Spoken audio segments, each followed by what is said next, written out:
Es lo mejor que nos puede pasar, comenzar un día hermoso que el Señor nos ha regalado en su bondad, en su misericordia. Esas misericordias que se hacen nuevas cada mañana, hoy se han renovado sobre nuestras vidas y Él nos permite comenzar el día estudiando su santa palabra. Así que les damos la bienvenida a todos ustedes.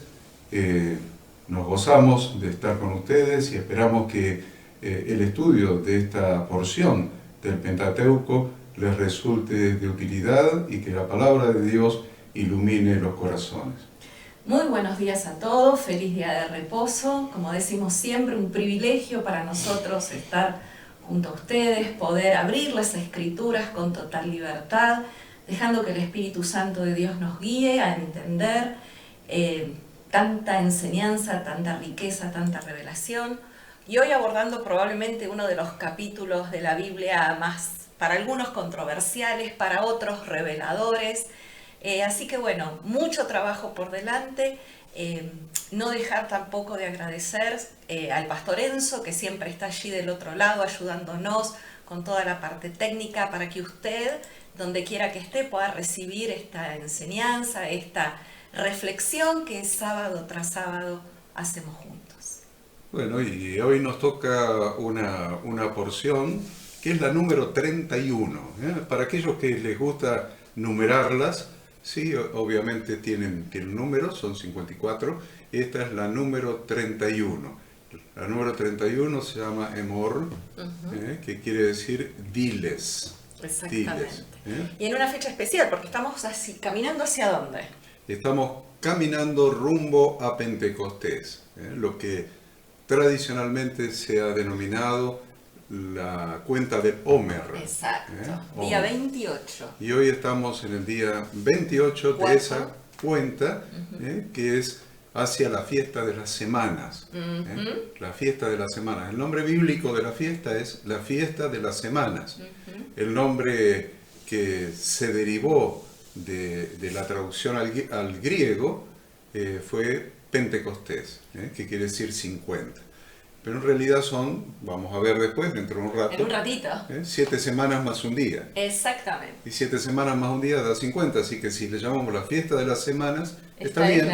Y si le llamamos Pentecostés, también está bien. Entonces, vamos a estudiar los capítulos hasta llegar a ese capítulo 23, donde vamos a estar viendo entre las otras fiestas, esta que es la fiesta de las semanas. Así que vamos a empezar entonces. Ada nos va a decir cuáles son las lecturas para esta enseñanza y cuáles son los temas, y directamente ella va a empezar a enseñarnos, a hacer el estudio de esta porción que corresponde a este día. Bien, la porción, como bien decía Horacio, es la número 31. En hebreo el nombre es Emor. Emor significa diles, porque dice, Jehová dijo a Moisés, dile a quién. En este caso comienza hablándole a los sacerdotes hijos de Aarón. Por eso el nombre es diles. La lectura que abarca es Levítico capítulo 21, versículo 1 al 24, versículo 23. Es decir, que vamos a abordar en este estudio de esta semana, que ustedes ya estuvieron estudiando durante toda la semana, 4 capítulos completos del libro de Levítico, 21, 22, 23 y 24. Luego la porción de los profetas es Ezequiel 44, del 15 al 31, Lucas 14, del 12 al 24. Eso del Nuevo Testamento. Exactamente, el Nuevo Testamento es Lucas 14, del 12 al 24. Los temas que abarca es las leyes del sacerdote, leyes para el sumo sacerdote, o sea que hay instrucciones específicas que Dios va a dar a los sacerdotes y al sumo sacerdote, cuáles serán los defectos descalificantes para poder ministrar en el templo, la santidad de las ofrendas, animales con defectos, la profanación del nombre de Dios. Este es un tema recurrente, se habla mucho de esto, la profanación del nombre de Dios. En Levítico 23 vamos a hablar de las fiestas de Dios, Luego en el 24 la menorá, pan de la proposición y el blasfemo. Una situación bastante triste que se produce ahí en el pueblo y que Moisés va a tener que ejecutar juicio de acuerdo a lo que Dios le indica. ¿Cómo vinculamos esto con la porción de Ezequiel? Si ustedes estudiaron Ezequiel 44, ahí está hablando específicamente de lo que Dios dice, ¿no?, con respecto a cuáles debían ser las cualidades, las características, las leyes que también debían seguir los sacerdotes. Y en este caso, Ezequiel 44 habla del tercer templo, ¿no?, antes del regreso del Mesías. Mucho de todo lo que está en la Torá se repite, lo repite aquí el profeta Ezequiel con respecto a los sacerdotes. Y Lucas capítulo 14, sumamente interesante porque es Jesús el que habla mayormente en este pasaje, y él va a estar hablando de una parábola, la llamada parábola de la Gran Cena, donde vamos a ver fundamentalmente cómo aquellas personas que de alguna manera habían sido descalificadas para entrar al templo, para servir en el templo, vemos que Jesús, a través de Jesús, a través de ingresar al reino de Dios por medio de Jesús, Jesús les restituye su estatus de dignidad. Ya no importaba cojos, ciegos. De hecho Jesús va a decir, salgan por los caminos, inviten a los cojos, a los ciegos, a los paralíticos, a aquellos que tenían a la vista de la sociedad algún tipo de defecto y que eran desechados, pues vemos a Yahshua, a Jesús, trayéndolos dentro del reino. Es más, instándoles a entrar al reino de Dios. Sí, invitándolos a entrar dentro de la casa del Padre. Exacto. O sea que los que tenían, aunque fueran descendientes de la tribu de Leví, y específicamente de la tribu de la descendencia de Aarón, la descendencia sacerdotal, lo mismo no podían prestar servicio dentro del templo. Uh-huh. Y lo que está haciendo Jesús es decir, el Padre los invita a su casa, a entrar a su casa. A los cojos, paralíticos, ciegos y mancos. A los que tienen defectos los invita a entrar. Es muy interesante la relación del Antiguo Testamento, de estas leyes, con la parábola que contó Jesús. Es esclarecedor, es muy esclarecedor como lo que Dios mira no es lo exterior, sino el corazón de aquellos que están dispuestos a venir a su invitación y Él los sana. No es que llena su casa, llena su templo de enfermos. Eso es un error. No los llena de enfermos. Los invita a los enfermos para sanarlos. Por eso Jesús dice, los sanos no tienen necesidad de médico, sino los enfermos. No he venido a llamar a justos, sino a pecadores al arrepentimiento. Pero no es que mete a su iglesia, a su congregación, enfermos o defectuosos para que sigan siéndolo, sino que Él es el médico divino que los sana, los invita a venir, los invita a entrar para ser sanados por Él. Por eso muchos dicen, no, la iglesia es un hospital. ¿Es un hospital? Sí, es cierto, pero nadie quiere vivir enfermo aunque esté en un hospital. Seguro. Entra al hospital estando enfermo para ser sanado. Eso es muy importante tenerlo en cuenta. Así que vamos a empezar ahora con el capítulo 21, con la introducción y con el capítulo 21 para ir... Es larga la de hoy, son 4 capítulos, así que vamos con todo con esto. Bueno, vimos la porción de la semana pasada, una de las partes importantísimas es que Dios le había dado el mandamiento a toda la nación que debían aspirar a alcanzar la santidad. Y vimos también detalladamente todas las instrucciones que Dios le da a su pueblo para alcanzar esa condición de santidad. No solamente hablaba de la relación de cada uno con Dios, sino que hacía mucho hincapié en la relación de cada uno con su prójimo. Y esto es también fundamental para mantener y desarrollar la santidad. Ahora, la Torá se va a abocar a los sacerdotes cuyo servicio a Dios, cuyo servicio divino, les confiere la responsabilidad particular de mantener estándares más exigentes de conducta santa y de pureza. Estas instrucciones tienen por fin obligarlos a los sacerdotes a preservar la dignidad de su sacerdocio con el mayor celo y diligencia. Entonces empezamos con el capítulo 21. El primer párrafo que Ada nos va a hacer estudiar o a relatar es del 1 al 9, el versículo del 1 al 9, donde dice que Yahweh dijo a Moisés: habla a los hijos de Aarón y diles que no se contaminen por un muerto en sus pueblos. Está hablando a todos los sacerdotes, no a los sumos sacerdotes, a todo el reino de sacerdotes. Recordemos, para que podamos entender este pasaje, que todos nosotros somos un reino de sacerdotes y gente santa. Es más, tres cosas somos: un especial tesoro para Dios, un reino de sacerdotes y gente santa. Todo creyente es un sacerdote en ejercicio. Así que miren lo que le dijo a los sacerdotes: que no se contaminen por un muerto en sus pueblos, mas por su pariente cercano, dice, por su madre, por su padre, por su hijo, por su hermano, por su hermana virgen, a él cercana, la cual no haya tenido marido, por ella se contaminará. No se contaminará como cualquier hombre del pueblo, haciéndose inmundo. No harán tonsura, y sigue el tema de la tonsura, de las cortaduras, de los...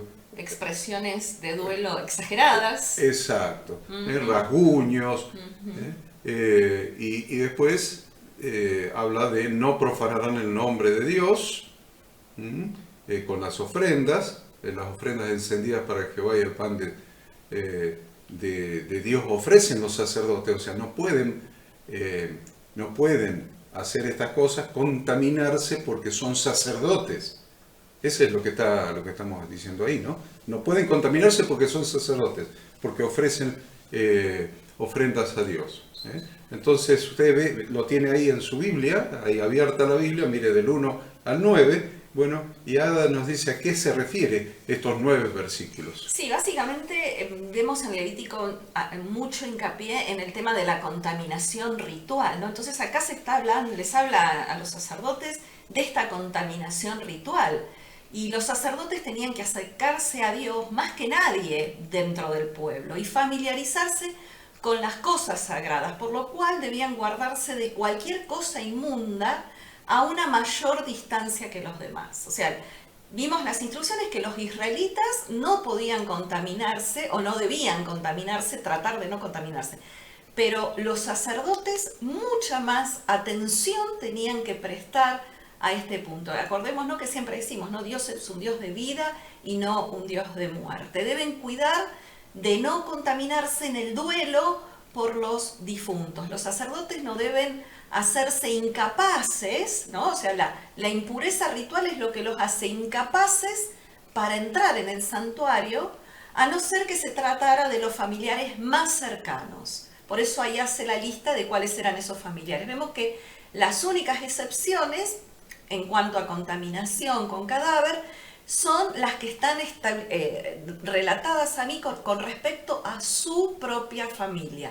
Y esto es así porque vemos una vez más que para Dios la familia es importante. Luego hable de que se incluye también a la hermana del sacerdote soltera, no casada, porque se está reconociendo la autoridad del marido sobre su esposa. Es decir, que si su hermana ya está casada, estaba bajo la autoridad de su propio marido. Por eso específicamente se lo menciona. Y dice también, no se contaminará como cualquier hombre de su pueblo haciéndose inmundo. Esto lo dice el versículo 4. Quien ejerce el sacerdocio es alguien especial que requiere santidad. Y como dijimos, y lo vuelve a decir Horacio recién, y lo repetimos, Dios quiere un reino de sacerdotes y gente santa. Por eso decimos que esta porción es muy rica y muy aplicable a nosotros hoy en día, de acuerdo a lo que Dios dijo en Éxodo 19, del 4 al 6. tiene que esforzarse en no ser exagerados en las expresiones de su duelo.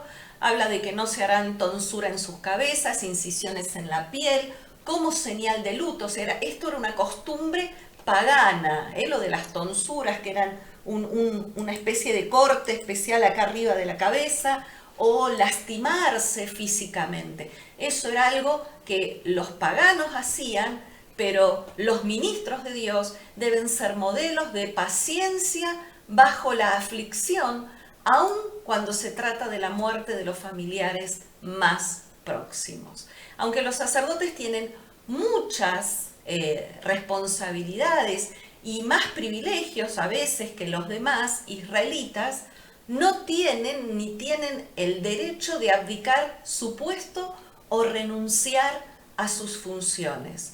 Son siervos de Dios y por ello todo descuido o menoscabo en el ejercicio de sus funciones es una profanación al nombre de Dios.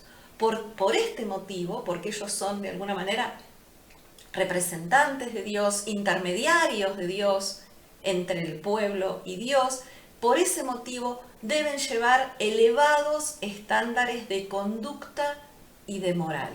El sacerdote no es solo un individuo más entre el pueblo, pues es representante del santuario y es responsable ante la nación, ante toda la nación, por su comportamiento. Dios desea la perfección de sus siervos, tanto en el sentido espiritual como en el sentido moral. Y el versículo tal vez más destacable de este pedacito es el versículo 6, porque específicamente Dios da esta instrucción: santos serán a su Dios y no profanarán el nombre de su Dios, porque las ofrendas encendidas para Jehová y el pan de su Dios ofrece, por tanto serán santos. Su importante función es una responsabilidad y no un privilegio. Es una obligación que llega con su posición y no debe llevarlos a pensar que son mejores que el resto del pueblo, sino simplemente debe expresarse a través de un rol diferente dentro de la congregación de Yahweh Dios. No son superiores, sino todo lo contrario. Muchos toman ciertas posiciones como un privilegio o como algo de lo cual servirse. Pero en realidad, en esta porción nos queda muy claro que aquellos que quieren ser siervos de Dios, ser parte de su reino de sacerdotes y gente santa, tienen un estándar de moral mucho más elevado. Y esto es un mensaje especial para los pastores y líderes, porque sin lugar a dudas que los pastores y líderes cumplen una función justamente de liderazgo, de conducción, de administración de la congregación y conducción de la congregación hacia las Escrituras, hacia Dios. Entonces esa función de conducción, de liderazgo, liderar quiere decir ir adelante hacia un lugar. La palabra líder quiere decir que va adelante. Entonces cuando se cumple esa función de liderazgo, a veces las personas, el ego de las personas los tiende a hacer pensar de que son superiores, de que tienen una jerarquía superior dentro del cuerpo, dentro de la congregación. Y entonces acá está hablando de eso. Ojo con contaminar la mente, contaminar el corazón, sintiéndose algo especial porque ejercen esa función. Entonces Dios sí les da ese puesto de autoridad. La autoridad siempre proviene de Dios. Y entonces, obviamente, la autoridad exige la contrapartida. Mayor responsabilidad. Mayor respeto. La autoridad tiene una contrapartida de aquel sobre quien se ejerce la autoridad, que es el respeto a la autoridad. Por eso la palabra de Dios no habla solamente de respeto, habla de obediencia. Dice: obedeced a vuestros pastores, eso en Hebreos 13:17, y sujetaos a ellos, porque ellos velan por vuestras almas, como quienes han de dar cuenta. Fíjense, como quienes han de dar cuenta, no como quien tiene una jerarquía, sino que tiene una función de la cual va a tener que rendir cuentas al Señor. ¿Y para qué tenemos que obedecer a nuestros pastores? Para que lo hagan con alegría y no quejándose, porque esto no es provechoso. Si realmente los pastores pobres están luchando contra nosotros, contra nuestra desobediencia, contra nuestra falta de sujeción, esa queja de ellos hace que su ministerio, su función, no sea provechosa. Entonces, para las dos partes estamos mandando un mensaje. Para aquellos que ejercen una función de liderazgo, que no les alimente el ego, creyendo que tienen una jerarquía especial. No tienen una jerarquía especial, tienen una función especial, que no es lo mismo función que jerarquía. Y para aquellos que están siendo conducidos, le estamos diciendo, tienen que tener una actitud de obediencia y sujeción para que todo el cuerpo de Cristo funcione en armonía. Y también esta obligación de ser santos, ¿no? Es un recordatorio constante que para quienes, como bien decías vos, ocupan este puesto de autoridad. ¿Para qué? Para que no se olvide esta persona que debe utilizar ese rol para mejorar las situaciones de aquellos a quienes están liderando, para apoyarlos, para promoverlos y no para alimentar su propio ego. Por eso hay otro pasaje que se me viene ahora a la mente, ¿no? que dice, no enseñoreándose de la grey, sino siendo ejemplo de la grey. Constantemente debemos esforzarnos por equilibrar la fuente y el propósito del respeto que recibimos y llevar siempre nuestra autoridad con humildad. Bien, luego habla en el versículo 7 de con qué mujeres podía casarse un sacerdote, y la verdad que debían cuidarse de no degradarse en su matrimonio. No podía casarse, dice ahí, con divorciada, con una mujer de mala reputación, pero sí podía hacerlo con una viuda.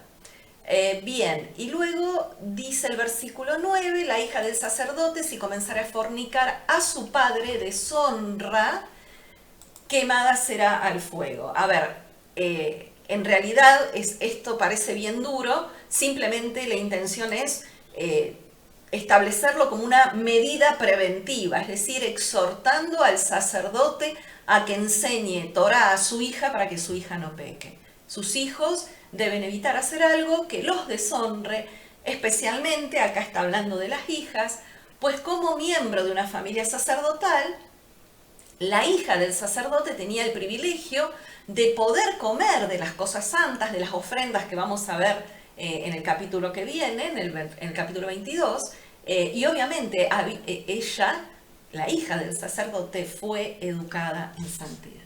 Lo que tenemos que buscar siempre en las Escrituras, en los mandamientos de Dios, que son punitivos, o sea que tienen una pena, su incumplimiento, siempre están dados como medicina preventiva. Claro. Siempre medicina preventiva. Decía mi abuelita de Coquín, mejor es prevenir que curar. Entonces, los mandamientos que tienen una pena en su incumplimiento siempre son medicina preventiva. El ojo por diente, ojo por ojo, diente por diente, etc. Este también son advertencias para que prestemos atención y nos cuidemos de cometer estos actos que ofenden a Dios, que violan sus mandamientos. Entonces, acá lo que está dando no es un mensaje a la hija del sacerdote para que no se prostituya. Está mandando un mensaje al sacerdote para que eduque a su hija. ¿Se entiende? Al sacerdote para que eduque a su hija en Torá. Entonces, ven siempre, la gente tiende a decir, ven, esto es todo violencia. No, no es violencia. Es prevenir para que el pueblo funcione en santidad, como un reino de sacerdotes y gente santa. Entonces ahora vamos a ver del versículo 10 al 15 de ese capítulo que estamos estudiando. Versículo 10 al 15, entonces usted lo tiene ahí a la vista, no lo vamos a leer, no. Usted lo está mirando, lo está leyendo, lo leyó y lo estudió toda la semana, así que lo tiene a la vista, se va a dar las instrucciones para el sumo sacerdote. Recuerden que hay un solo sumo sacerdote en cada generación. O sea, podía haber muchos sacerdotes, de hecho los había, todos los descendientes de Aarón, pero en cada momento había un solo sumo sacerdote. Acá, del 10 al 15, usted tiene las instrucciones para el sumo sacerdote. Bueno, vamos a ver aquí que estas exigencias para el sumo sacerdote obviamente son más elevadas, y dice ahí el versículo 10, dice, porque sobre su cabeza fue derramado el aceite de la unción. Esto era símbolo o como una corona sobre su cabeza. Ellos no se pueden permitir libertades que se le concede al resto de la gente. La responsabilidad del sumo sacerdote aún era mayor que la del sacerdote. No podrán tener expresiones de duelo bajo ninguna circunstancia, ni contaminarse ni siquiera por el cadáver de sus familiares más próximos. Sin embargo, fíjense qué interesante este contraste que vemos a la luz de la Escritura. Yahshua, como sumo sacerdote, si vamos al Nuevo Testamento, a los Evangelios, vamos a ver que Yahshua tocó el cadáver de la hija de Jairo. Vamos a ver a Yahshua que tocó el féretro del hijo de la viuda de Naín. Y vamos a ver también que se acercó a la tumba de Lázaro. ¿Qué nos demuestra esto? Esto demuestra que él había venido a cambiar la propiedad de la muerte, quebrantando el poder de la muerte, ya que ahora la muerte no puede destruir y tampoco puede contaminarse. Otra característica del sumo sacerdote es que no podía casarse con una viuda, ni con una mujer divorciada, ni con una mujer de mala reputación. Debía cuidar su descendencia para no profanarlo mediante matrimonios inconvenientes. Solamente, lo dice ahí el versículo 13, solamente podía casarse con una mujer virgen e israelita. Bueno, es importante el tema que está tratado en el versículo 10. Miren ahí en su Biblia, ahí versículo 10. A ver, versículo 10 dice, y el sumo sacerdote, entre sus hermanos, sobre cuya cabeza fue derramado el aceite de la unción, y que fue consagrado para llevar las vestiduras. ¿Ven? Está hablando de una cosa especial. El sumo sacerdote, una cosa especial. El aceite de la unción, el aceite de la confirmación de Yahweh Dios, el aceite del Espíritu de Dios derramado sobre su cabeza, y con vestiduras, con apariencia, con una vista de su testimonio especial. No descubrirá su cabeza, ni rasgará sus vestidos. Entonces, vamos al Nuevo Testamento. Vamos a verlo a Caifás.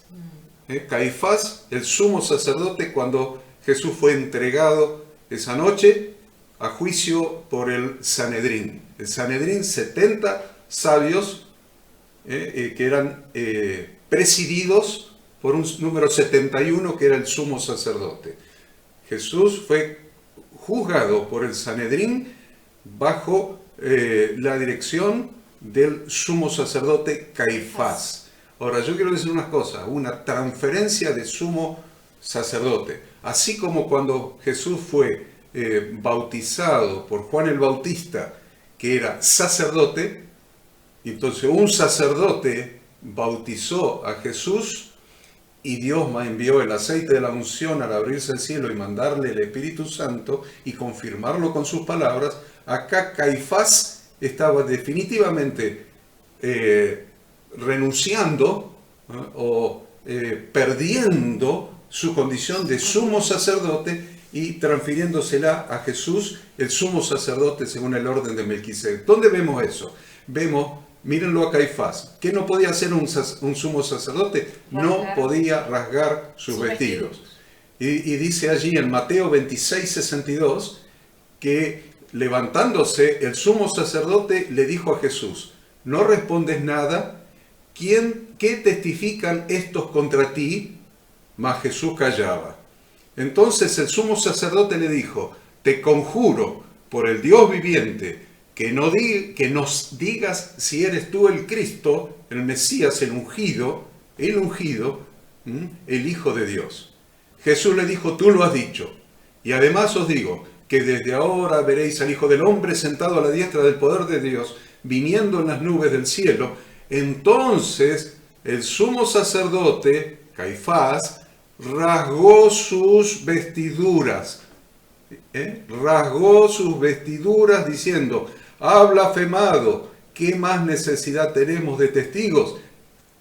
Aquí ahora mismo habéis oído su blasfemia. El sumo sacerdote incumplió lo que establecía Levítico para el sumo sacerdote, la ley de Dios. Perdió su condición de sumo sacerdote automáticamente. Entonces Yahshua, Jesucristo nuestro Redentor, conservó su sumo sacerdocio.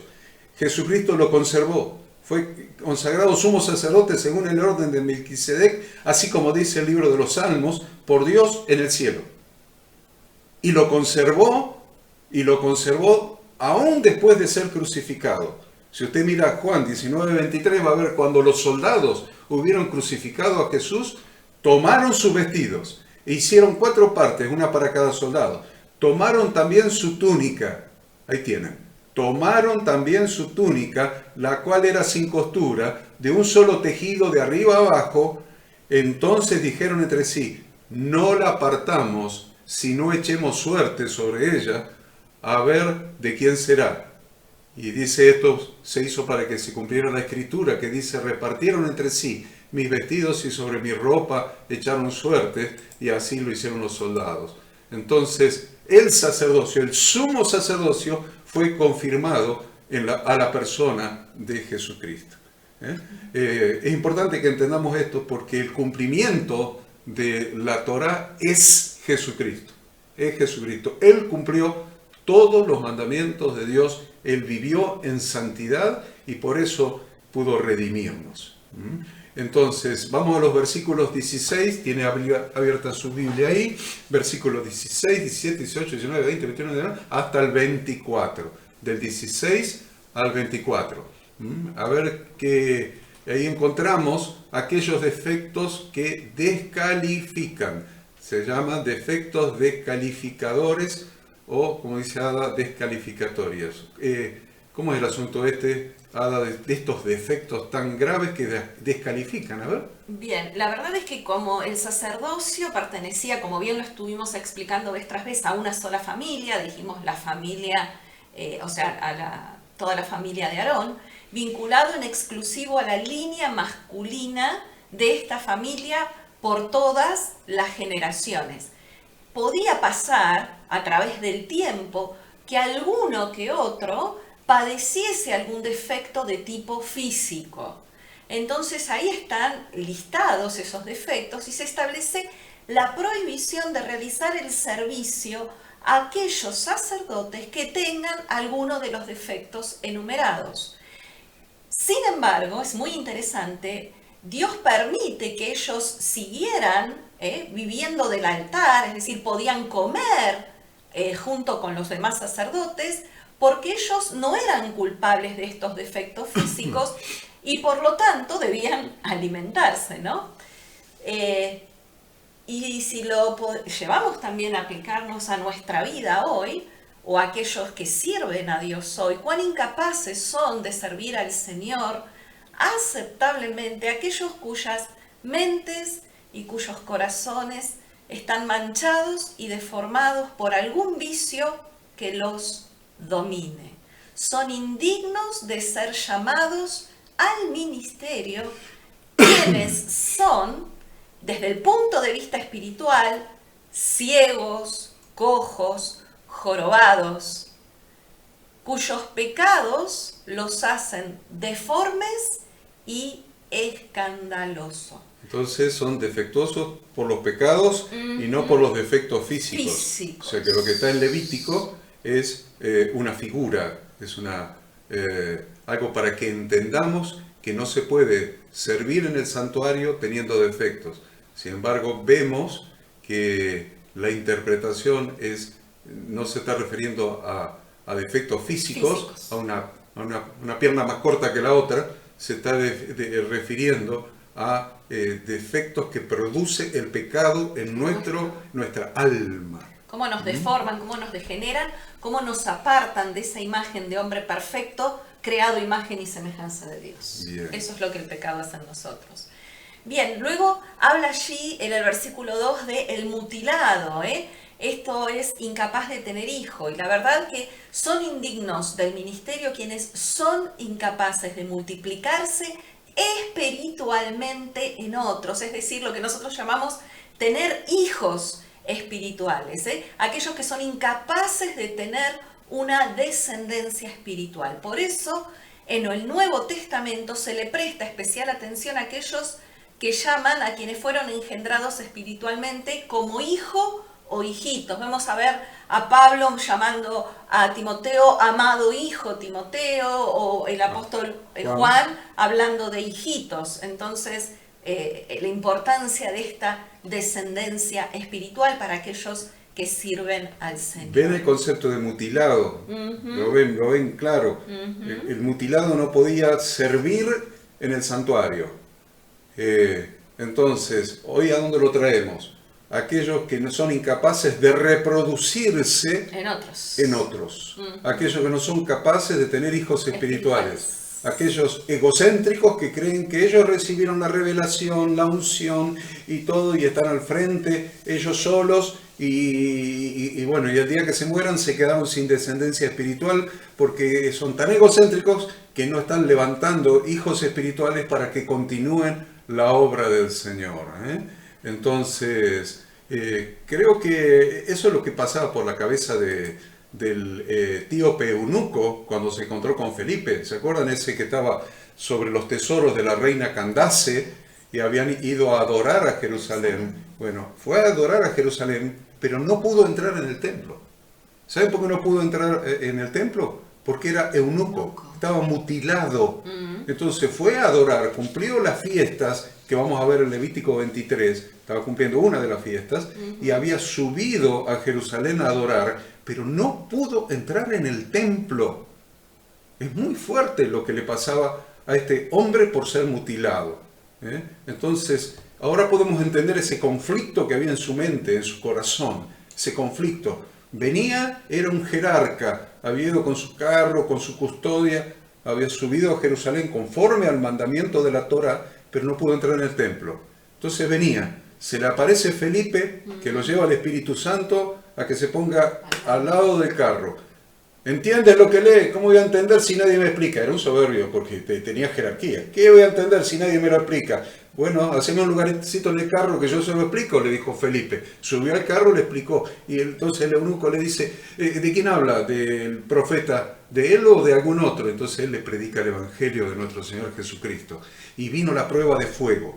La prueba de fuego. Todos sabemos, por Hechos capítulo 2 y otras escrituras, que el bautismo es lo que añade a la gente al cuerpo, porque lo identifica. Un Señor, una fe, un bautismo, un Dios y Padre, ¿ven? Es uno de los elementos que identifica. El bautismo añade a las personas a la congregación de Dios. La fe más, la fe sin obras está muerta, así que la fe más el bautismo añade. Vean Hechos capítulo 2. Van a ver que fueron añadidos ese día como 3.000 personas después que fueron bautizados. Entonces, la prueba de fuego para ser añadidos al tabernáculo, la prueba de fuego para ser añadidos al templo formado por piedras vivas, el templo del Señor para morada de Dios por el Espíritu, la prueba de fuego era el bautismo. Entonces, él venía de no ser admitido en el templo de Jerusalén. La prueba de fuego, la pregunta clave, ¿qué impide que yo sea bautizado? ¿Qué impide que yo sea añadido a la iglesia? ¿Qué impide que yo sea añadido a este templo en Jesucristo para morada de Dios por el Espíritu? ¿Qué impide que yo sea bautizado? Lo que le estaba diciendo, yo estoy mutilado, soy un eunuco. No califico de acuerdo a la Torá. De acuerdo a la Torá no califico. Entonces dice, yo creo en Jesús, pero no puedo ser añadido al templo, no puedo entrar en el templo. ¿Qué impide que yo sea bautizado? Y la respuesta de Felipe fue clave. Si crees, bien puedes. Si crees, bien puedes. Respondió el eunuco, creo que Jesucristo es el Hijo de Dios, creo que Jesucristo es el Mesías. Y mandó parar el carro, Él mandó parar el carro. Creo, si crees bien puede. Creyó en serio porque dijo, creo que Jesucristo es el Hijo de Dios. ¡Paren el carro! ¡Paren el carro! Ahí hay agüita. Y descendieron ambos al agua, Felipe y el eunuco, y le bautizó. Yo creo que como colorario de este versículo, capítulo 21, que creo que el texto más importante que dijimos era el versículo 6, ¿no? Que dice que no profanarán el nombre de Dios. Creo que en definitiva, todo siervo de Dios, todo sacerdote de Dios, todo ministro de Dios, debe tener muy en claro siempre que es el representante de Dios sobre la tierra, es la imagen visible de Dios en la tierra. Hoy es su iglesia, pero mucho más aquellos que son ministros, ¿no? Entonces, entender por qué tantas exigencias de parte de Dios, porque nuestras acciones, nuestras actitudes van a ser el reflejo de Dios y las demás personas pueden profanar el nombre de Dios por nuestro testimonio. Es muy importante lo que dice Ada, la mayoría de las personas, por nuestra propia experiencia, lo que hemos visto a lo largo de nuestra vida, profanan el nombre de Dios, los inconversos estamos hablando, por el mal testimonio de los creyentes. Exactamente. Profanan el nombre de Dios por el mal testimonio de los creyentes. No quieren saber nada con el Evangelio por el mal testimonio de los creyentes. Eso es profanar el nombre de Dios. Bueno, vamos al capítulo 22. Capítulo 22 del versículo 1 al 9. Usted lo tiene abierto ahí. A ver. Sí, este capítulo habla de las ofrendas, ¿no? Que una de las grandes responsabilidades de los sacerdotes era salvaguardar la santidad de las ofrendas. ¿De qué ofrendas? De las ofrendas que el pueblo traía para Dios. Hay diversas leyes en este capítulo referente a esto para preservar el honor del santuario.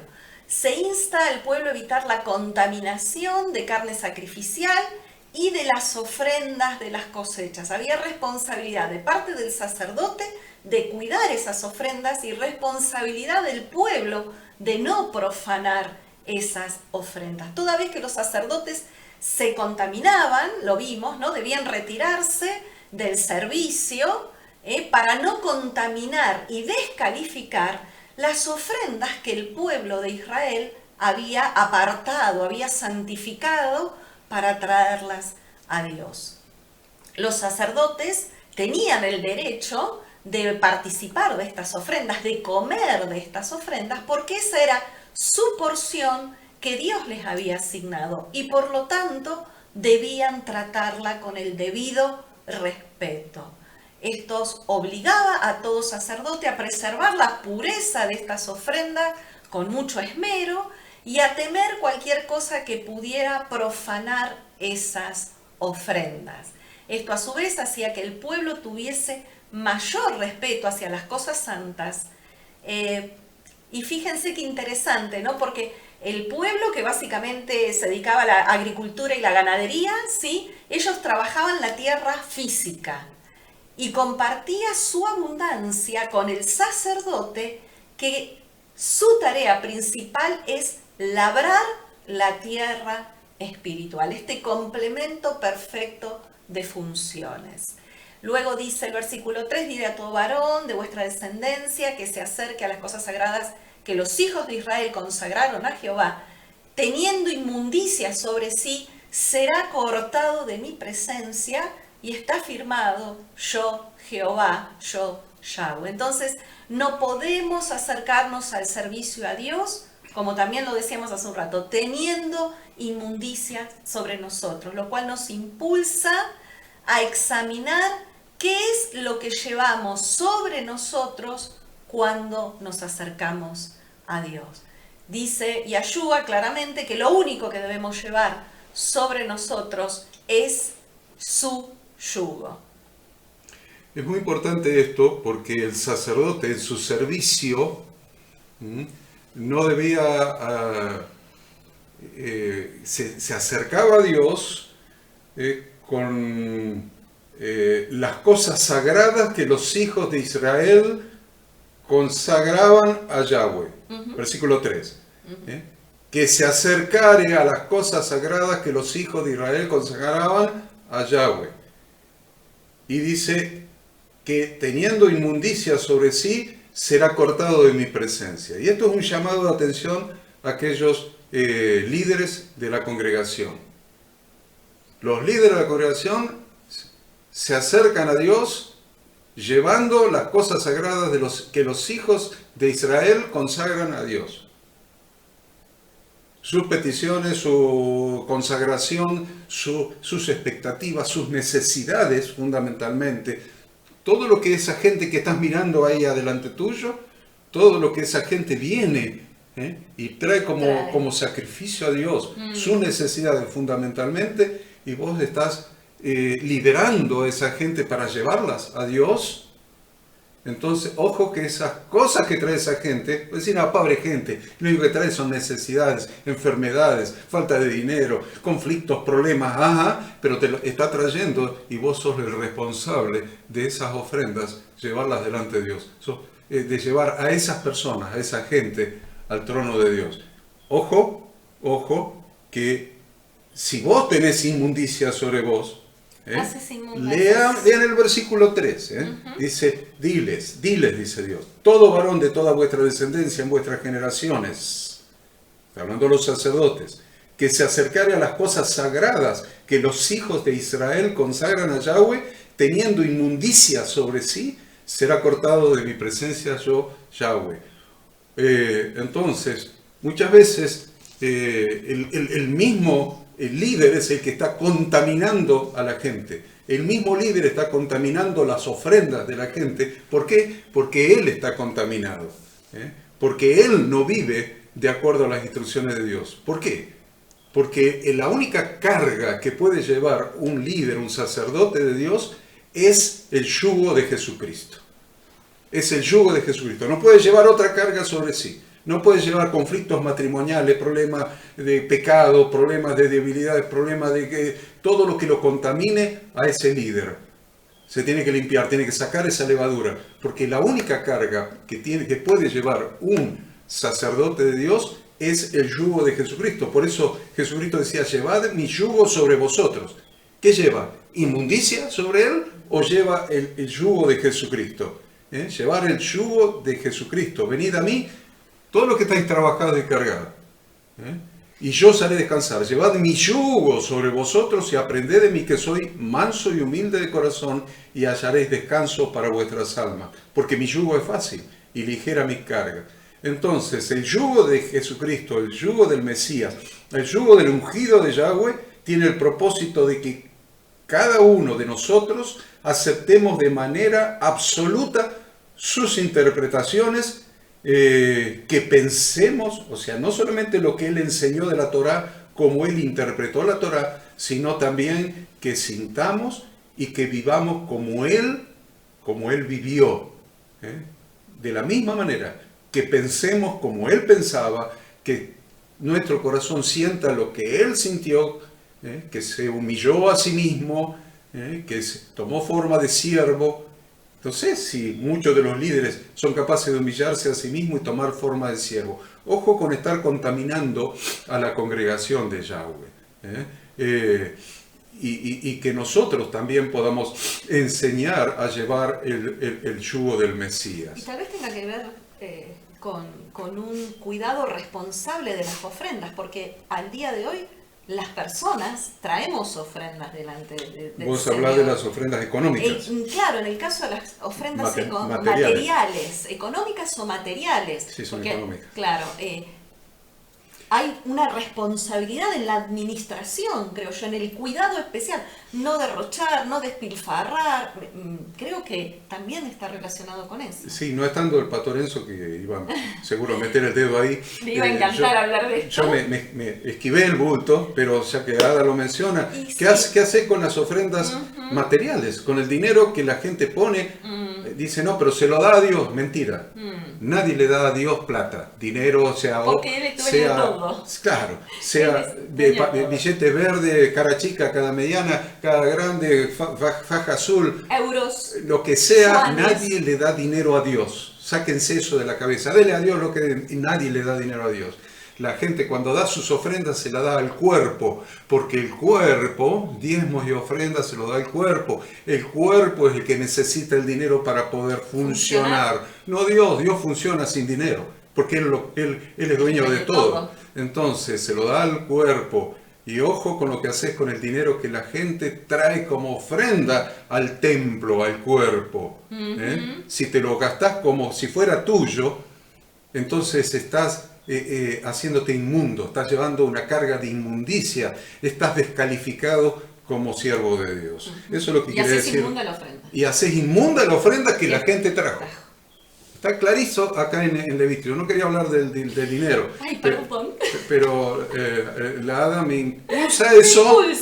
Y realmente, ojo, porque nosotros vemos tantos casos de profanar el nombre de Dios, haciendo inmundas las ofrendas de la gente, que trae la gente para el cuerpo, tomándolo no es para el funcionamiento del cuerpo, es para mí, que soy el sumo sacerdote según el orden de no sé quién.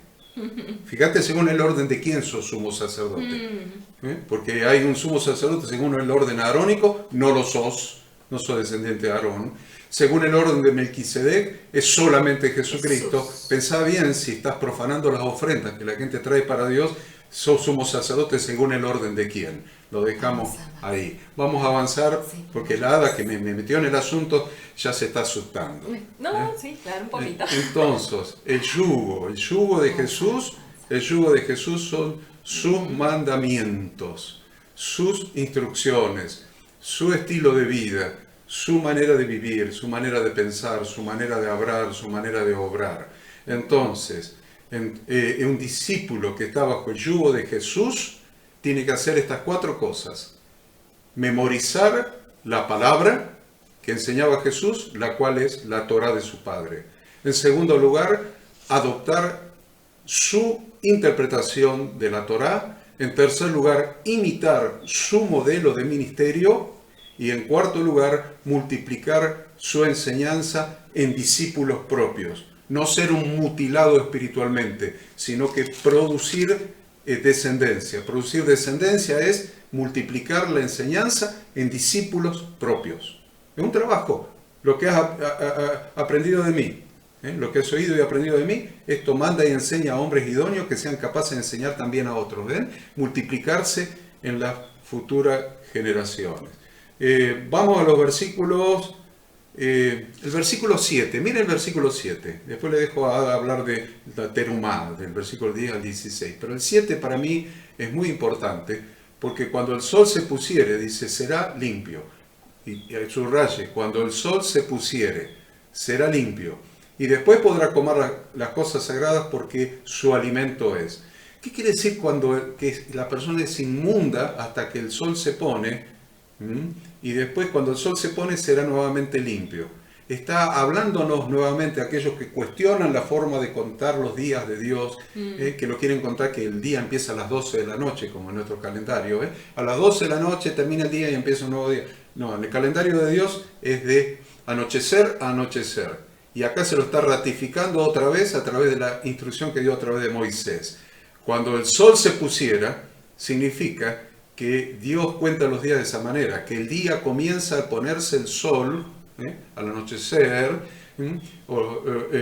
de caída del sol hasta caída del sol. Entonces, vemos que para Dios, cuando el sol se pusiere, es decir, cuando comienza un nuevo día, será limpio. ¿Está? Presta atención a ese versículo 7, léalo después otra vez. Vamos del versículo 10 al 16, Ada. Bien, acá está hablando específicamente de las ofrendas y como dijimos, ¿no? Comer de estas ofrendas, de estas cosas santas, estaba reservado al sacerdote y a la familia. Y la terumá era la 50 parte de una cosecha que le es cedida a los sacerdotes, no puede ser comida por nadie que no sea sacerdote y también a su familia directa, ¿no? A esposa y los hijos. Tenemos también la explicación de esta ley para mostrar quiénes pertenecían a la familia de sacerdote y quién no, que claramente lo explicamos al principio. Hay una ley de restitución por la que toda persona que hubiera comido de esas cosas santas por error, por yerro, no a propósito, y no tenía derecho, porque justamente dijimos no cualquiera podía participar, sino solamente los sacerdotes y su familia. Entonces, ¿qué le pasaba a esta persona? Está descrito ahí que debía restituir el equivalente a eso que había comido y añadir una quinta parte. Esta ley, algo muy interesante, es que podía tener dispensa, es decir, podía no cumplirse cuando, en caso de una necesidad extrema. Si ustedes recuerdan, cuando David y sus hombres participaron de los panes de la proposición, nos muestra algo muy interesante. Por eso decimos que puede tener una dispensa en caso de suma necesidad. Porque lo ritual debe estar supeditado a lo moral. Qué bueno, qué bueno. Vamos a los animales sin defectos, porque todos están esperando el capítulo 23, ¿no? Entonces, animales con defectos, versículos 17 al 25, Ada. Todo lo que se ofrecía y lo que se ofrece actualmente en sacrificio a Dios debe ser sin defecto. De lo contrario, esa ofrenda no podía ser aceptada. Los animales con defectos físicos son inválidos como ofrendas. Por eso se los examinaba minuciosamente. ¿Y cómo lo llevamos hoy a la práctica en nuestra vida diaria? Pues nuestros sacrificios espirituales que ofrecemos a Dios, en esos sacrificios debemos ofrecer lo mejor que tenemos. Pero no, nosotros no somos animales sin defectos. ¿Cómo se entiende esto? Y somos. Tenemos defectos. Como tenemos defectos, necesitamos estar en santidad. Exacto. Porque en el libro de Romanos capítulo 12 dice que presentemos nuestro cuerpo en sacrificio vivo, santo, agradable a Dios, que es vuestro culto racional. Entonces, ¿cómo hacemos para ser animales sin defectos en esta ofrenda a Dios? Y que nos presentemos a aún nuestros cuerpos como sacrificio vivo, santo, agradable a Dios, que es nuestro culto racional. Eso está en Romanos 12.1. Entonces, ¿cómo se compatibiliza esto con la orden, con el mandamiento de Dios? Está en el versículo 2, Romanos 12.2. ¿De qué manera nos convertimos en personas sin defecto para Dios? No os conforméis al sistema de este mundo, a este siglo. No os conforméis a este siglo, sino transformaos por medio de la renovación de vuestro entendimiento, para que comprobéis cuál sea la buena voluntad de Dios, agradable y perfecta.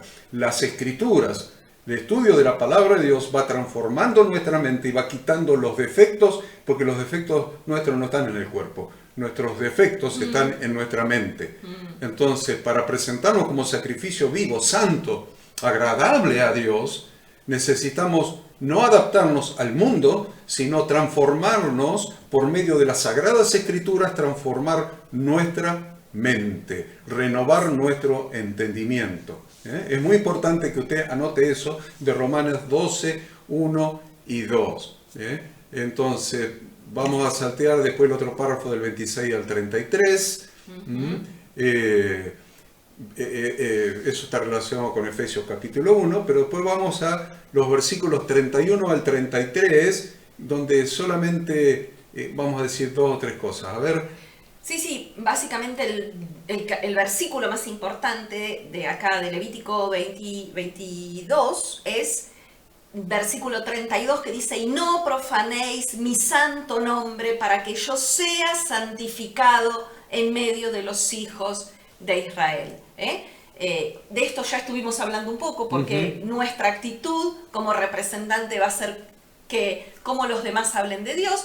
Un nombre es como una persona es conocida por los demás, por lo tanto el nombre de Dios es la imagen, su imagen delante del mundo. La gente reconoce a Dios, respeta a Dios, ¿por qué? Por nuestro testimonio. Por eso Isaías, quiero leer este versículo, Isaías 43, 10 al 12 dice: vosotros sois mis testigos, dice Jehová, y mi siervo que yo escogí, para que me conozcáis y creáis. Y luego en el 11 dice: vosotros pues sois mis testigos, dice Yahweh, que yo soy Dios. Y esto mismo lo dijo Yahshua en Hechos 1, cuando dice que nosotros, cuando hace la promesa del Espíritu Santo, dice: y ustedes me serán testigos. Entonces, como representantes de Dios en la tierra, como imagen visible de Dios en la tierra, somos sus testigos. Dios, el Dios de Israel, es el único Dios verdadero, es el único creador de todo, creó el universo, creó la vida. Bien, todos los seres humanos fueron hechos a su imagen. Él tiene cuidado de nosotros y ese cuidado que Él tiene de nosotros debemos honrarlo. Es muy importante la palabra testigos, la palabra testigos, y me seréis testigos. Hay Isaías que leía, dice, vosotros sois mis testigos, dice Yahweh. Vosotros sois mis testigos, dice Yahweh. ¿Quiénes son vosotros? Pues está hablando en plural. ¿Quiénes sois vosotros? La congregación. Le está hablando a la congregación de Israel, a toda la congregación de Israel. Le está diciendo, todos ustedes, congregación de Israel, son mis testigos. Vosotros sois mis testigos, dice Yahweh. ¿Y qué dijo Yahshua antes de subir al cielo? Y me seréis testigos. ¿A quiénes? A toda la congregación que estaba junto a él. No serían, no sé, 500 personas. No sé, la cantidad de gente que sería. O algunos dicen los 120 que después se fueron al aposento alto. ¿Quiénes sean? Era la congregación de Yahshua. Y él le dice, vosotros me seréis testigos en Jerusalén, en toda Judea, en Samaria y hasta último la tierra. El tema de ser testigos es fundamental. ¿Por qué? Porque decía Ada que el versículo 32 dice, no profanéis mi santo nombre para que yo sea santificado en medio de los hijos de Israel. Yo, Jehová, que os santifico. Entonces, ser testigos, es ser un testimonio, es no profanar el nombre de Dios. Si nosotros como testigos somos un mal testimonio, somos malos testigos. Profanamos el nombre de Dios. Salteamos, para poder abordar vamos al 23. Entonces vamos al capítulo 23. Nos salteamos todo lo que falta al 22. Usted después lo va a leer durante el día. Ya lo leyó en la semana, ya lo sabemos. Y vamos al 23, donde habla de las fiestas de Dios. Bien, vimos que hasta ahora todo lo que estuvimos estudiando del libro de Levíticos habló sobre personas santas, habló sobre cosas santas, recién estudiamos el tema de las ofrendas, hablamos de lugares santos, pero en este lugar, en este momento, vamos a tener la institución de tiempos santos. Esto que está traducido como fiestas, en realidad, como decimos siempre, son citas. Dios puede hacer santo un tiempo determinado porque Él es el Señor del tiempo, entonces puede construir un tabernáculo en el tiempo, es decir, no un tabernáculo físico, sino un tabernáculo hecho de tiempo. Esos son las fiestas de Dios. Esto es importante porque comienza diciendo, en el versículo 2, habla a los hijos de Israel y diles, las fiestas solemnes de Yahweh, que dice, fiestas solemnes de Yahweh. Lo primero que aclaramos entonces, no son las fiestas de los judíos, son fiestas de Dios, donde Él cita a su pueblo a encontrarse con Él. No podemos andar eligiendo la que nos gusta. Obviamente que no. Porque lo que ha hecho la Iglesia a lo largo de la historia de la Iglesia cristiana, lean los libros de historia de la Iglesia cristiana, se los recomiendo, eligieron la fiesta que les gusta a ellos. Entonces eligieron la Pascua, y eligieron los pentecostales, eligieron Pentecostés. O las primicias. Bueno, los últimos 20 años, 30 años eligieron la fiesta de las primicias, que la celebran cada vez que la gente cobra el sueldo. Entonces, no es cuestión de elegir las que nos gustan, porque son las fiestas de Dios. Yo no puedo profanar el nombre de Dios, chicos. No puedo profanar el nombre de Dios. Miren las cosas que dice de profanar el nombre de Dios. No podemos profanar el nombre de Dios. Son sus fiestas. En sus tiempos y en los días determinados por Él y no en los días que el hombre determinó. Los padres lo pueden entender fácil. Si vos tenés un niño chiquito, ¿qué fiesta es la especial para tus hijos chiquitos? Les celebrás el cumpleaños. ¿Vieron? Ya grandes como nosotros, ya no, yo ni me acuerdo cuando cumplo años, pero cuando son chiquitos, nosotros como papás le celebramos el cumpleaños a nuestros hijos porque es un regocijo para nosotros. Que venga alguien a profanar la fiesta de cumpleaños de tu hijo. Que venga alguien. Que venga alguien, se meta y empiece a tirar fuegos artificiales, a tirar mugre, a tirar barro, a qué sé lo que se te ocurra a vos, a patear la torta. Tenemos un problema. Nosotros no podemos elegir las fiestas de Dios, son sus fiestas y no podemos profanarlas. Eso vamos, porque no son fiestas de ninguna religión, son fiestas de Yahweh, nuestro Dios. Entonces, yo les voy a poner ahí una pantallita, una pantallita con las citas bíblicas. La voy a poner un ratito y la voy a sacar a esa pantalla para que usted después pueda, cuando editemos este video y lo subamos a internet, usted pueda volver hacia ahí, tomar nota del nombre de cada fiesta, el nombre de cada fiesta y cuándo se celebra, qué día, qué temporada es y la lectura que corresponde. Le voy a poner otra pantalla que es un poco más complicada, porque es más chiquitita, pero está muy linda, las fiestas de Yahweh. Entonces, abajo, en la línea de abajo de todo, arranca de eternidad a eternidad, ¿no? Y abajo de todo tiene las fiestas celebradas en Israel, desde Pesach hasta Cabañas, y arriba, desde la cruz de Cristo hasta el reinado milenial. Y bueno, después retrocédalo si usted quiere, porque está muy bonita. Y les voy a poner otra que me encanta porque habla de los pasos de Dios para la salvación, que arranca desde Pascua como primer escalón. Ven, es una escalera que arranca desde Pascua y llega hasta la Nueva Jerusalén y tiene todas las citas, citas bíblicas. Este está espectacular porque tiene citas bíblicas, muchísimas citas bíblicas del Antiguo y del Nuevo Testamento, muchas citas bíblicas. Y último de todo, les voy a poner también para que después lo puedan ver, una que también tiene todas las citas bíblicas, que está un poco más, que está vertical, pero es igual que la anterior. Entonces ahí se las he dejado un ratito, porque en pantalla completa.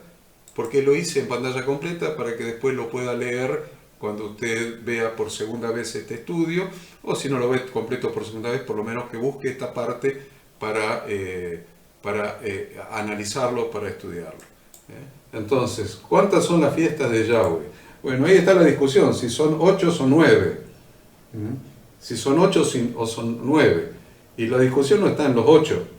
8 está fácil, son 7 más la primera más 7 en realidad, la primera más 7, y después la duda es con la novena, si el octavo día de las fiestas de tabernáculos, lo que se llama Sukkot en hebreo, la fiesta de los tabernáculos, el octavo día es una fiesta aparte o es parte de la fiesta de los tabernáculos. Ahí está la discusión. Entonces la número 1 está clara, la 7 siguiente está clara, y si se separa el octavo día, cuando Jesús se levantó en el templo y dijo, si alguno tiene sed, venga a mí y beba, ese es el octavo día, si es una fiesta separada de los 7 de tabernáculos o no. Pero lo concreto es que las fiestas de Dios están todas, absolutamente todas, en Levítico capítulo 23, y todas son Jesucristo. Todas son Jesucristo. No vengamos con rituales extraños ni con esto y olvidándonos de Jesucristo, porque todas las fiestas son Jesucristo. Adelante, Ada, con las fiestas. Bien, como bien decías vos, la primera de las que se está refiriendo acá es que Dios apartó un día, ¿no? Lo apartó y lo bendijo un día determinado por encima de los demás. Eso es el día de reposo. Y todas estas fiestas son tiempos designados o momentos especiales para reunirnos con Dios, son citas a las que Dios nos convoca de una manera especial para pasar tiempo con nosotros. Y básicamente algo que caracteriza a todas estas citas con Dios, a todos estos encuentros, es que debemos realizar una actividad interna en cada uno de nosotros. Es tiempo de calidad, ¿no? La cita es tiempo de calidad. ¿Por qué? Porque miren, con Ada, todos ustedes saben, desde hace 30 y pico de años, vivimos 24 horas los 7 días de nuestra vida juntos, más de 30 años. Ahora, vivir juntos despertarnos juntos, al amanecer desayunar juntos, salir a trabajar juntos, volver a la noche cenar, dormir juntos y así durante 30 y pico de años todos los días. ¿Es tiempo de calidad o no es tiempo de calidad? Y yo les aseguro que muchas veces no es tiempo de calidad, porque es tiempo de actividad, no de calidad. Entonces dice, no, pero yo estoy siempre en la presencia de Dios, siempre estoy con Él. Está bien, ¿es tiempo de calidad o no es tiempo de calidad? Porque con nada, de vez en cuando, sentimos la necesidad de tener un tiempo, una cita entre nosotros de calidad, que es cuando decimos, nos vamos a tomar un helado. Y nos salimos de la rutina de estar siempre juntos y estamos juntos en un tiempo de calidad. O nos vamos a caminar a la orilla del río, es tiempo de calidad. ¿Me entienden? Entonces, estas fiestas de Dios debemos entenderlas de esa manera. ¿Siempre estamos con Dios? Claro que sí. Él habita en nuestro corazón. ¿Pero es tiempo de calidad o no es tiempo de calidad? Dios quiere tener citas especiales con nosotros para tener ese compartir tiempo de calidad con nosotros. Que mi único pensamiento sea Él. Porque estoy con Él en un tiempo especial, un tiempo de calidad. Mi único pensamiento es Él. Y estoy compartiendo con Él, estoy dialogando con Él, estoy teniendo comunión con Él. Vamos a ese tiempo de calidad, ¿cómo es? Bien. ¿Cuáles son? Bien. Algo que creo que tenemos que aclarar también es cuándo comienza a contarse el mes bíblico, ¿no? Porque en estas fiestas que están reguladas por este calendario de Dios, se va a regir por la luna nueva, ¿sí? Se debe observar la luna para determinar el comienzo del mes. Dios muestra las señales de su presencia en la naturaleza. Salmo 81.3 dice, tocad la trompeta en la luna nueva, en el día señalado, en el día de nuestras fiestas solemnes. Entonces, estas convocaciones santas son días en los que el pueblo es invitado a congregarse para elevar oraciones, hacer acción de gracias, estudiar las escrituras y edificarse mutuamente. Bien, la primera de las fiestas entonces, dijimos, es esta cita semanal o llamado también Shabbat, este séptimo día apartado para Dios. El Shabbat da testimonio de que Dios creó los cielos y la tierra. Por eso dice Génesis que Dios creó en 6 días y el séptimo día reposó. Dios mismo guardó el día de reposo, el séptimo día de la creación. Luego de haber sido relatado el Shabbat, de esto también ustedes nos han escuchado hablar muchas veces, en el versículo, a partir del versículo 5, se describe la primera de estas fiestas llamada Pascua o en hebreo Pesaj. Se establece que el año calendario comienza a partir del mes de Aviv o de Nisan, como recordatorio del éxodo, de nuestra salida de la esclavitud de Egipto, como el sacrificio de ese cordero pascual. Se celebra el día 14 del primer mes, de acuerdo, en recuerdo de la liberación de la esclavitud de Egipto. También en esta fiesta se presenta una ofrenda especial, y algo interesante que me gustaría que vos aclares es exactamente cuándo es Pesaj, cuándo es Pascua. Hay dos errores que se cometen generalmente. Uno es la religión comete el error de decir que Pesaj son 7 días. Es uno de los errores. Estamos en Pascua, son 7 días. No dice la Biblia eso. 7 días son los panes sin levadura. Otros dicen Pascua empieza a la noche, esa noche cuando se come el cordero, y por ende es todo ese día que comenzó de noche a noche, o de anochecer a anochecer. No, está equivocado. Esa noche ya empezó el día 15, no es día 14. Esa noche ya empezó el día 15. Esa no es la Pascua. A eso es panes sin levadura. Están comiendo la Pascua. Una cosa es comer la Pascua y otra cosa es celebrar la Pascua. Esa noche se come el sacrificio. Pero comenzó panes sin levadura. Ya empezó el día 15. Entonces, ¿cuándo es Pesaj. Pesaj es un momento. Es un momento. Es un momento especial. Un momento. Ni siquiera es un día, es un momento. Versículo 5. Versículo 5. Mire, a ver. En el mes primero, a los 14 del mes, entre las 2 tardes, Pascua es de Jehová. Pascua es de Yahweh, de Yud-Hei Vav-Hei, de nuestro Dios. Pascua es de Él. ¿Cuándo? El día 14 entre las 2 tardes. Si la primera tarde es cuando empieza a caer el sol, las 12 del mediodía.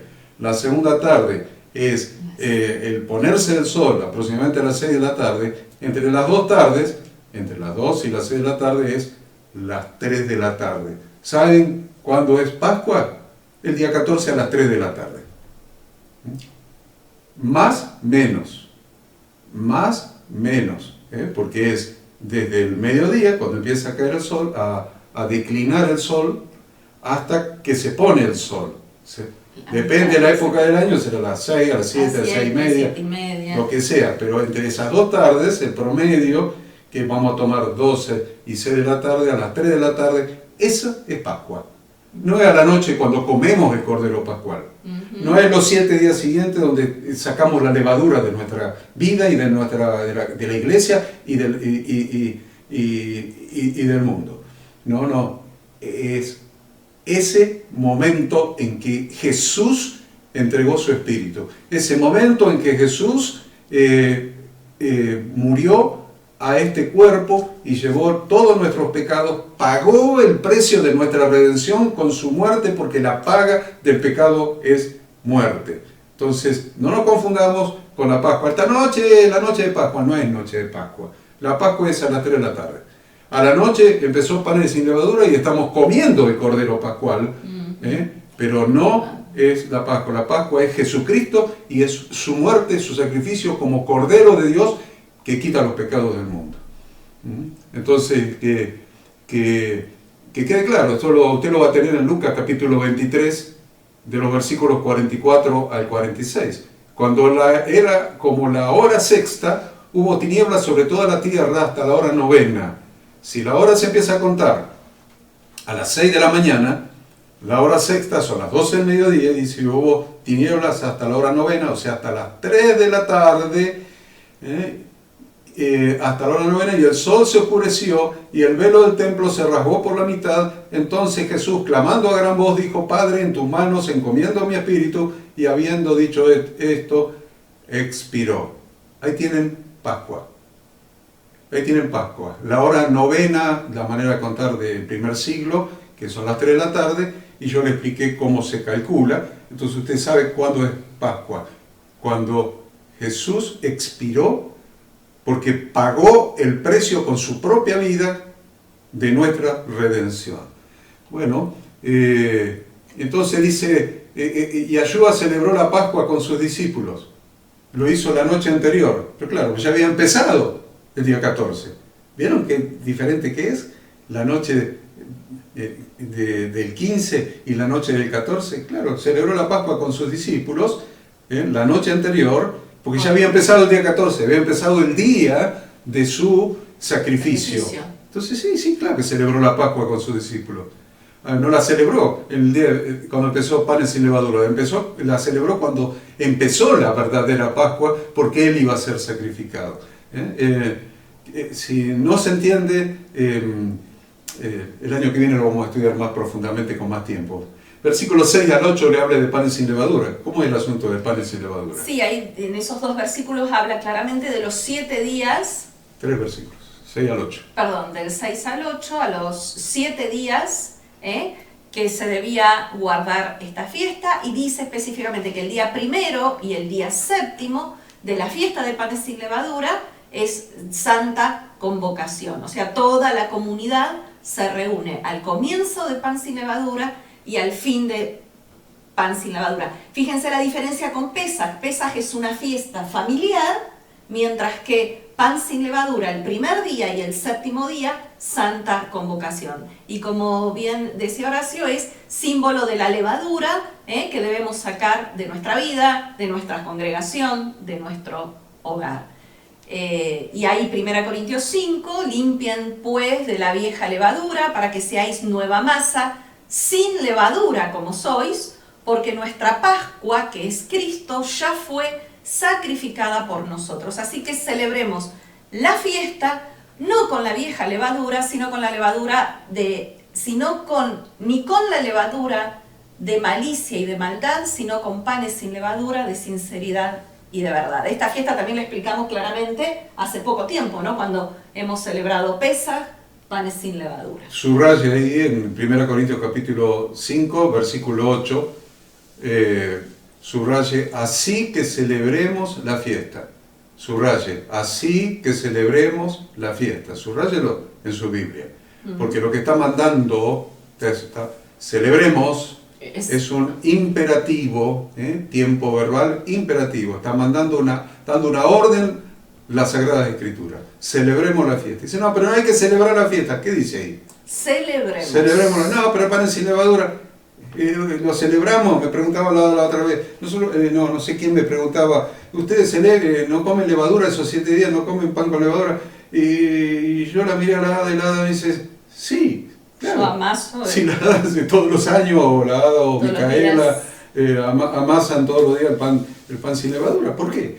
¿Por qué lo hacemos? ¿Porque somos ritualistas de no sé qué cosa? No es por ritualismo. Es porque la Biblia lo manda. Si lo manda, yo lo hago. Si lo manda, ¿qué me cuesta? Además, el pan sin levadura que amasa la hada o Micaela es riquísimo, riquísimo. Entonces, la verdad, pero no tampoco lo guardamos porque es riquísimo el pan, sino porque Dios lo manda. Así que celebremos la fiesta, dice. Y la celebremos no con la vieja levadura, ni con la levadura de malicia y de maldad, sino con panes sin levadura de sinceridad y de verdad. Después del versículo 9 al 14, está relatado el día de primicias. En hebreo también le llaman Omer, pero para nosotros nos gusta primicias porque habla de Jesucristo. Bien, es la ofrenda del grano de la nueva cosecha de cebada que se presenta en el templo como ofrenda farinácea, simbolizando también que la prosperidad del campo es un regalo de Dios y le agradecemos por ello. En ese caso se llevaba la gavilla al sacerdote, y este sacerdote lo mecía. Recordemos que esta gavilla, este manojo, era un manojo de cebada. Y cuando el pueblo de Israel llegó a Canaán, el maná dejó de caer el mismo día en que se fue ofrecida la gavilla de los primeros frutos. ¿Y por qué es tan importante? Decíamos, porque cada una de estas fiestas son tipo de Jesucristo. La gavilla de estos primeros frutos es tipo de Yahshua, es tipo del Señor Jesucristo, que resucitó de los muertos como primicia de los que durmieron. 1 Corintios 15:20. Mas ahora Cristo ha resucitado de los muertos, primicias de los que durmieron es hecho. Y Él resucitó, y Él presentó la gavilla delante de Dios. Por eso María Magdalena no lo pudo tocar. No me toqué, todavía no he subido al Padre. ¿A qué subió al Padre? Porque resucitó el día de primicias y ascendió al cielo a presentar la gavilla de los que hemos resucitado con Él. Desde la eternidad hasta la eternidad, los que hemos resucitado en un tiempo sin tiempo con Él. Adelante. Bien, y luego tenemos del versículo 15 al 21 relatada la fiesta de Shavuot o Pentecostés. Y fíjense qué interesante que acá Dios no dice que cae un día específico, como las otras fiestas, no está exactamente mencionada en el calendario, sino que la menciona que son 50 días después de la ofrenda de primicias. Eso lo dice el versículo 15 y 16. Y contaréis desde el día que sigue al día de reposo, desde el día en que ofrecisteis la gavilla de la ofrenda mecida, 7 semanas cumplidas serán. Hasta el día siguiente del 7º día de reposo contaréis 50 días. Entonces ofreceréis el nuevo grano a Yahweh. Y eso tampoco tiene sentido la discusión, porque hay una discusión a qué día de reposo se refiere. Si al día de reposo, el comienzo de panes sin levadura, o al día de reposo semanal. Pero está muy fácil explicado ahí mismo, en esta lectura de Levítico. Si dice que las 7 semanas terminan un día de reposo semanal, y al día siguiente es el día de Shavuot o Pentecostés, para que termine un día de reposo semanal, no se puede contar el miércoles, a partir de un miércoles, de un jueves, de un viernes, o lo que sea, cuando fuera el día de feriado de primicia, ¿cómo es? De panes sin levadura. El día de panes sin levadura puede caer cualquier día, depende de cómo salga la luna. Entonces, va a ir variando y es muy raro, o puede caer o no caer, que en las 7 semanas completas caiga un día de reposo semanal. La única manera de que caiga un día de reposo semanal es contar de atrás para adelante y que comience un primer día de la semana, que fue cuando resucitó Jesús y fue las primicias. Si comienza el conteo, la cuenta del Homer, un primer día de la semana, vamos a ver que yendo 7 semanas para adelante va a caer un Shabbat, un séptimo día, y el día es más un día, al primer día de la semana es el día de Pentecostés. Si no se entendió, el año que viene con más tiempo lo vamos a explicar más profundamente, pero quiero desbaratar todas estas cosas que la religión nos mete para negar a Jesucristo. Exacto. Porque si nos cambian el día de primicias y lo meten después de la resurrección de Jesús. Claro, porque lo están metiendo, que empieza el día siguiente al primer día de panes sin levadura, entonces están diciendo que Jesús no estuvo 3 días y 3 noches. Siempre, todo lo que la religión hace, lo que Satanás hace a través de la religión, es tratar de negar al Hijo de Dios.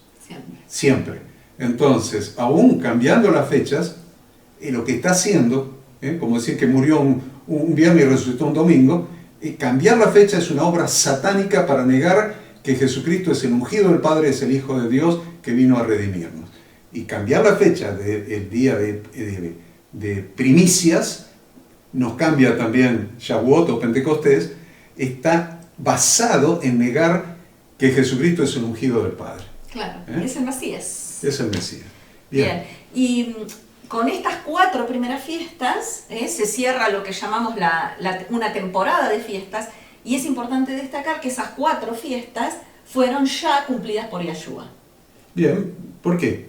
Fueron cumplidas por Jesús. Le voy a poner otra vez una plaquita ahí en su pantalla, ahí está, y es Pascua fue su muerte, el Cordero de Dios. El Cordero de Dios, su muerte.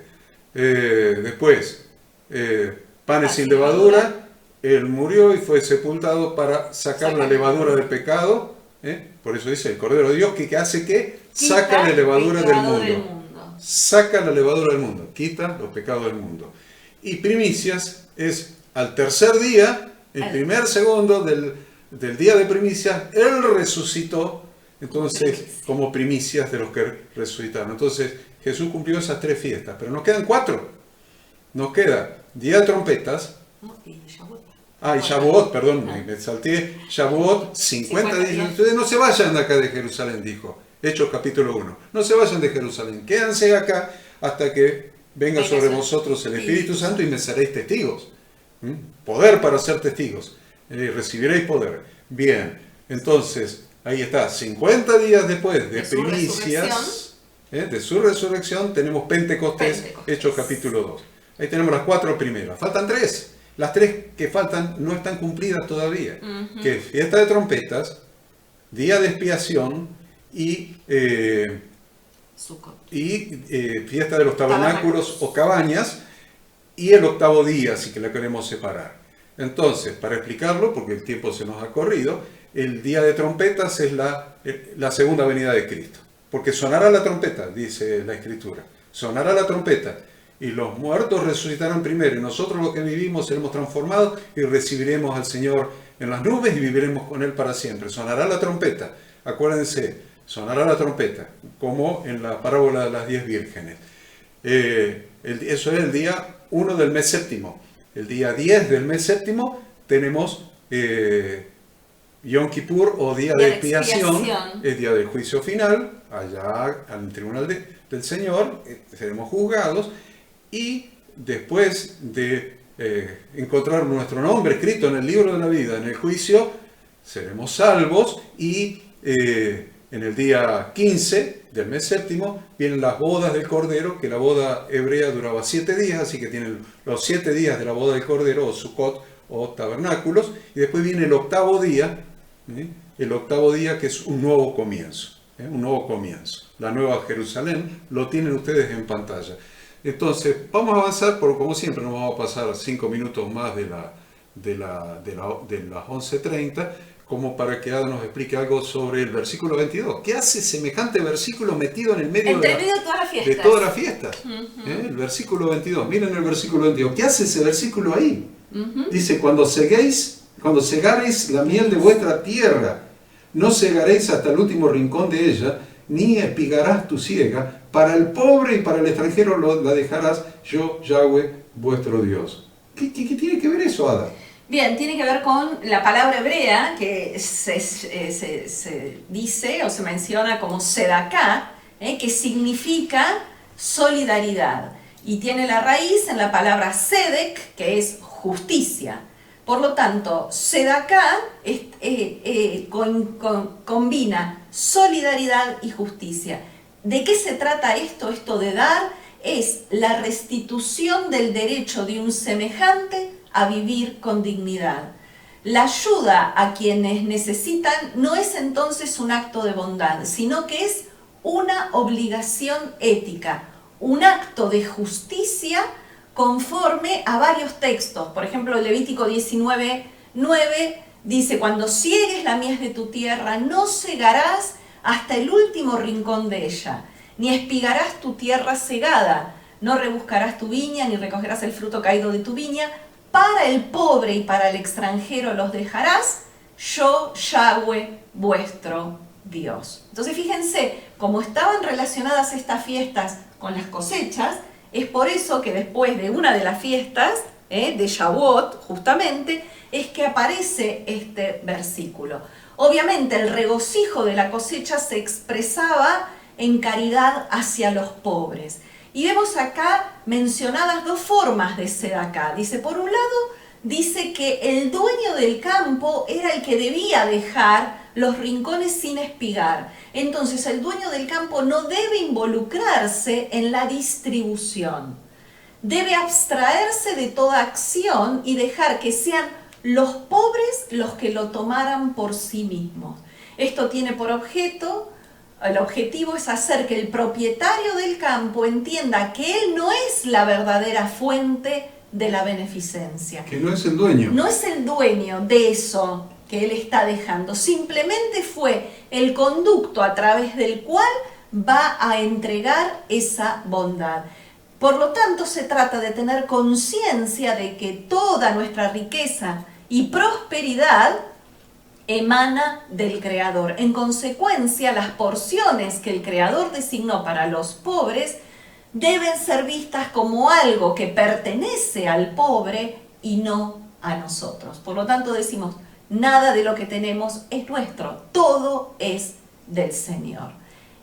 Bien, y no sé qué más podríamos... Bueno, hablamos de la fiesta de las trompetas, versículos 24 y 25, después del 26 al 32, día de expiación, del 33 al 43, la fiesta de las cabañas o de los tabernáculos, y solamente referimos con relación al capítulo 24, como para concluir, Ada, lo del capítulo 24 es muy importante porque habla de la menorá o del candelabro. Y no podemos dejar de mencionar esto, aunque nos pasemos unos minutos, acerca de la menorá o de candelabro y los panes de la proposición. Pero fundamentalmente nos quisiéramos detener un poquito en la menorá o el candelabro. ¿Vieron? Ustedes entraban en el lugar santo, solamente el sacerdote, el pueblo no podía entrar, solamente los sacerdotes, o sea, todos nosotros que somos un reino de sacerdotes y gente santa, podemos entrar en el servicio sacerdotal, después de haber pasado por la cruz de Cristo, el lavacro, la palabra de Dios, y entramos al servicio sacerdotal. Estaba la mesa de los panes de la proposición a la derecha, en el frente contra el velo el altar de oro del incienso, y a la izquierda el candelabro o menorá con 7 brazos. Entonces, la menorá debía ser alimentada con aceite de olivas machacadas provistas por el pueblo, por la congregación. Y nos olvidamos de eso otra vez, por la congregación. Entonces, es la mutua edificación en la palabra de Dios, no es la mutua edificación sobre cualquier cosa. La mutua edificación en la palabra de Dios, en una reunión congregacional, estamos proveyendo el aceite para el encendido de la menorá. Además, sabemos que Jesucristo fue esas aceitunas machacadas la noche que fue entregado justamente en el Monte de los Olivos. Entonces, debemos hacer como hacían los sacerdotes, que debían preparar esas luces y encender esas luces. Nosotros como sacerdotes, ministros del Evangelio, decía uno, debemos hacer que la luz se extienda y brille mediante la predicación y la enseñanza de la palabra de Dios. Entonces, y de esa manera se mantiene la lámpara hoy encendida en medio de su congregación. Como dice esa canción, la lámpara está encendida. Entonces, solamente queremos decir para terminar que los 4 elementos presentes en el encendido de la menorá, los 4 elementos presentes en el encendido de la menorá son, primero, el olivo, que es Israel, al que nosotros fuimos injertados por Jesucristo, el buen olivo, y nosotros hemos sido injertados en Israel. La segunda cosa presente es el aceite, que es símbolo del Espíritu Santo. Siempre. La tercera cosa son las lámparas, las 7 lámparas, que es símbolo de la Torá de Dios, mediante la cual se manifiestan los 7 Espíritus de Dios, que es tema para otra enseñanza. Y la cuarta cosa es la luz que emana del candelabro, de la menorá, que es figura de Jesucristo, quien es la luz del mundo, como él dijo en Juan 8:12. Otra vez Jesús les habló diciendo: yo soy la luz del mundo, el que me sigue no andará en tinieblas, sino que tendrá la luz de la vida.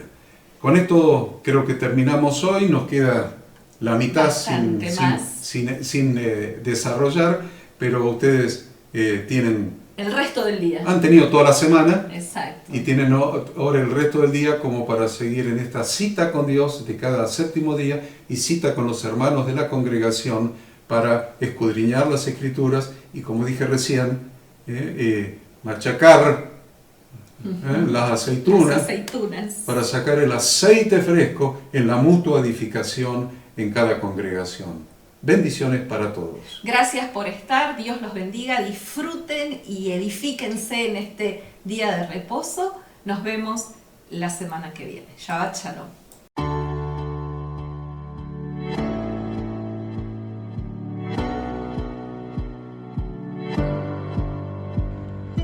Queremos que tú también conozcas esta herramienta que durante los últimos 18 años ha sido útil para las iglesias de todo el mundo de habla hispana, capacitando cientos de siervos de Dios.